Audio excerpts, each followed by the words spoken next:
On today's recipe that we're going to do is we're going to do Capellini Pomodoro. We've already cooked our noodles for about 8 minutes and we have them drained. We just added the tomatoes and some garlic in here. It was just one chopped tomato and some, I think it's 2 tablespoons of garlic that we added. 2 teaspoons. 2 teaspoons, excuse me. And the kitchen smells really good. We also have 1 can of chickpeas, also known as garbanzos, drained. Drained and rinsed, 1 cup. Yep, 1 cup, which is a can, basically. We have 1 cup of basil that we've pre-chopped ahead of time while we were cooking our noodles up. And then the other thing that we did is we set aside a 1/4 cup of Asiago cheese. We set aside the olive oil, which is, again, 2 tablespoons. And then we have a pinch of salt and pepper based on taste. You can add or omit. I don't like things super salty because you're going to have salt in your cheese. You're also going to have salt in your balsamic vinegar. And what I would do is I would add your salt and pepper after everything else and taste it first and then go back and salt and pepper it. Okay, so this is about 2 minutes. And so after about 2 minutes, you don't want to let it go. You want to keep stirring it. What's nice about that is we're going to add our basil next, which we're going to add a cup of basil. So let me just make sure that we have a cup here, because we first started out and it wasn't an exact cup, and then I thought, let's make sure it's a cup. So I'm going to put that in there and make sure I don't overdo it, because basil is very powerful as a herb. It's really nice. It smells really, really good. It's fresh. It smells like spring, basically. And I'm not going to smash it down or anything. I just want you to see. You don't have to smash it down because fresh basil goes a long way. You're going to stir that in. The juices of the tomatoes are kind of thickening. You can see them thickening here. It doesn't take that long. I'm going to add the chickpeas and the cooked pasta. So the chickpeas goes in next. And then that's going to be nice and warm. And you can hear it's quieted down quite a bit. And it's coming back up.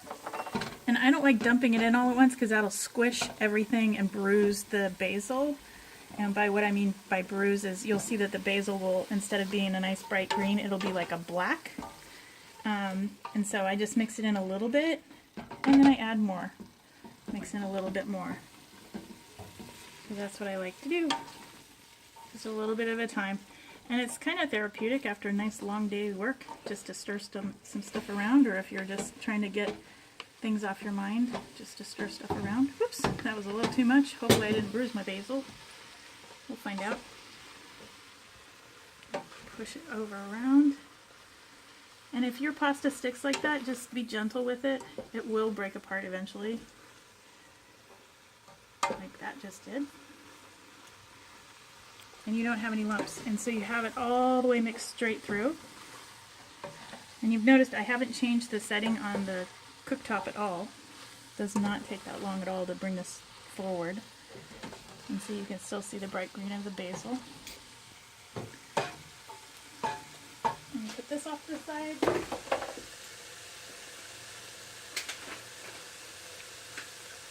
And that's just going to go for a minute. I'm going to go ahead and add the Asiago so that I can get it all nice and mixed in.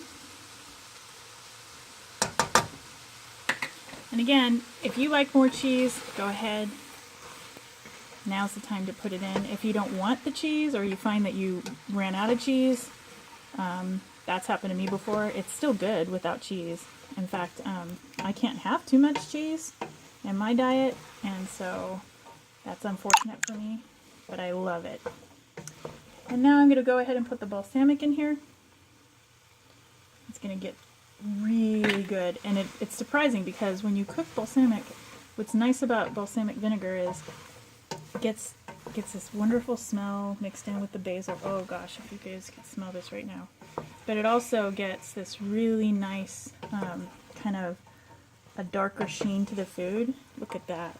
So pretty. So pretty. And then to make it a little bit brighter flavors, put in your olive oil. And I'm going to taste this first because I might not want a whole bunch. Let me get a little bit of a taster here. And some of that tomato.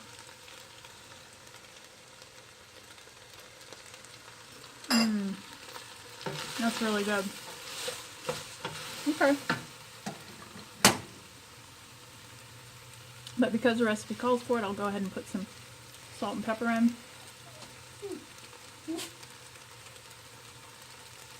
And there you go. You're all done with dinner.